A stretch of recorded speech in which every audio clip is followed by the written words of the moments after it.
Imagine a time when your world stretched no farther than your street, when a few coins in your pocket made you feel rich, and every summer day felt like it would last forever. No smartphones, no internet, just pure untamed freedom. If you were a child in 1970s Britain, you weren't just living, you were experiencing life in its rawest, most magical form. This isn't just nostalgia. It's a time capsule of a childhood that taught us how to explore, play, dream, and grow. Before we begin, if this takes you back, go ahead and hit that subscribe button so you don't miss more trips like this down memory lane. And hey, let us know in the comments what you remember most from your childhood. Here are 16 unforgettable parts of being a child in 1970s Britain, and why they've stayed with us all these years. Blue Peter, the nation's living room classroom before YouTube tutorials or TikTok hacks. There was a trumpet theme tune that silenced every living room. Blue Peter. Watching it wasn't just a routine, it was a treasured ritual. With nothing flashy or overproduced, its quiet magic came from curiosity and comfort. It taught us how to make submarines from washing up bottles, and showed us that pets could be as famous as presenters. And those badges were symbols of pride, of belonging. Earning one made you feel like you'd been knighted into childhood genius. Blue Peter didn't just say, "Watch," it said, "You can do this." School milk, glass bottles, and gold-tinted memories. There was something quietly comforting in the ritual of arriving to school and seeing rows of small glass milk bottles lined up by the door. By break time, they were often warm and the paper straws were hopeless, but no one cared. That clink of glass. The foil tops. The shared smiles as you all took your first sips. It wasn't just about the milk. It was about the shared pause in the day. Talking, laughing, and just being part of something collective. A fleeting communion of childhood over a bottle of lukewarm milk. And when the government took it away. We didn't know it then, but a whole piece of our school day magic went with it. Saturday morning cinema, where Wanda lived, the weekend didn't start with scrolling. It started with stepping into a dark cinema hall with your mates, clutched coins in hand, and excitement in your chest. Saturday morning cinema clubs were sacred. Before the film rolled, the projector rattled to life. You'd watch cartoons, laugh at short films, sing along badly but loudly, and cheer in unison. It was more than entertainment. It felt like a tribal gathering of childhood joy. By the time sunlight poured back in through the exit doors, you walked out different, charged with stories and already counting the days to next Saturday.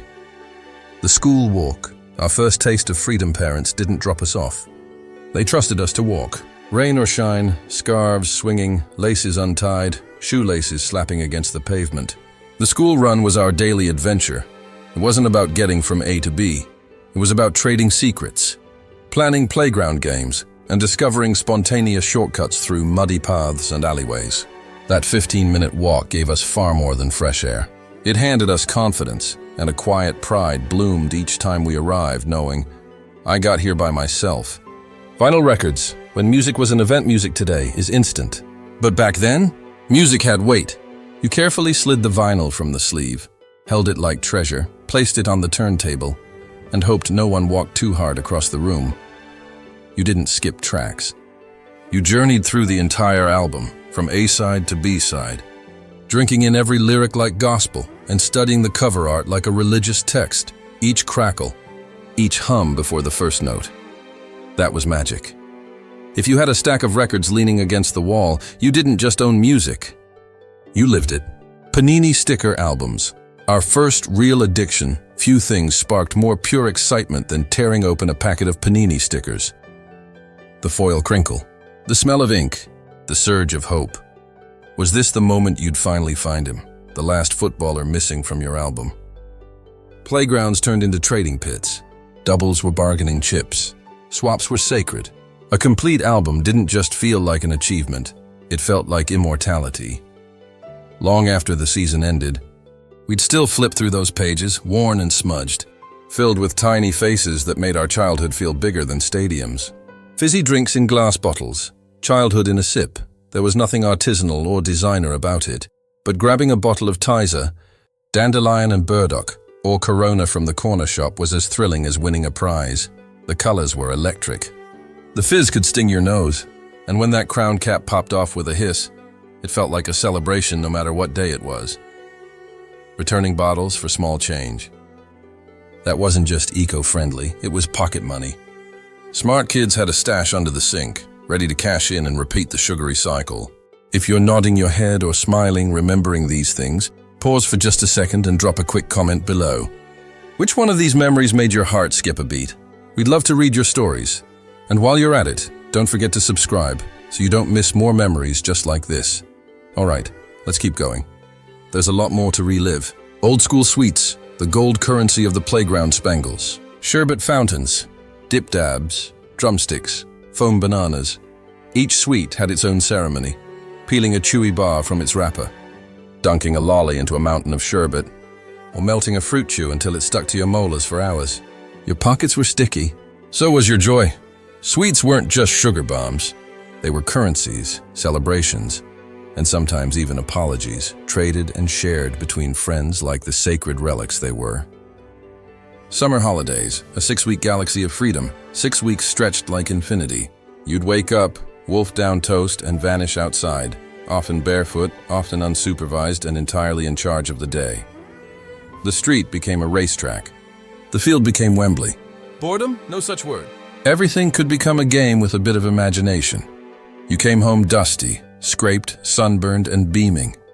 Hair wild, knees scabbed, heart full.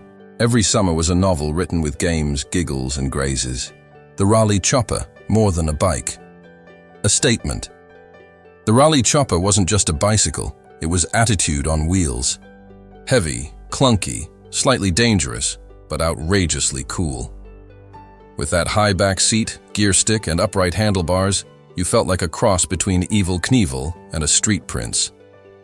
Wheeling one out of your garden turned heads. Skids, crashes, and bruises followed. Always.